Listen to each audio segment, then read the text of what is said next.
News vision వార్తలకు స్వాగతం. వనపర్తి జిల్లా కేంద్రంలోని డాక్టర్ బాలకృష్ణయ్య క్రీడా ప్రాంగణంలో జాతీయ క్రీడా దినోత్సవాన్ని పురస్కరించుకొని ఉద్యోగులకు క్రీడా పోటీలను నిర్వహించారు. ఈ పోటీలను జిల్లా కలెక్టర్ ఆదర్శ్ సురభి ప్రారంభించారు. దేశానికే వన్నె తెచ్చిన మేజర్ ధ్యాన్ చంద్ జన్మదినాన్ని జాతీయ క్రీడా దినోత్సవంగా జరుపుకోవడం ఎంతో సంతోషదాయకమని జిల్లా కలెక్టర్ అన్నారు. క్రీడాకారులు ఆయనను స్ఫూర్తిగా తీసుకొని రాణించాలన్నారు. ముందుగా క్రికెట్ పోటీలను జిల్లా కలెక్టర్ ప్రారంభించారు. మహిళా ఉద్యోగులకు టగాఫర్ పోటీని కూడా నిర్వహించారు. దీని మీద ఇంకా మనం స్పందించాలి.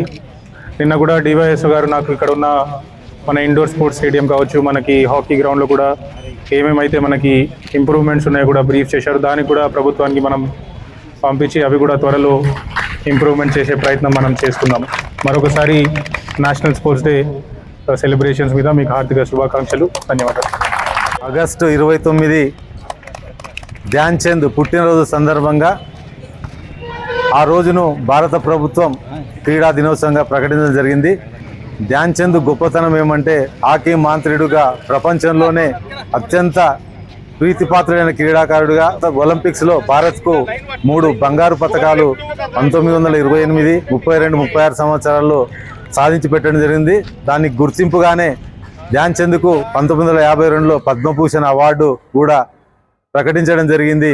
భారత సైన్యంలో మేజర్గా పనిచేస్తూ భారత హాకీ జట్టుకు విశేష సేవలు అందించిన హాకీ మాంత్రికుడు మేజర్ ధ్యాన్ చంద్.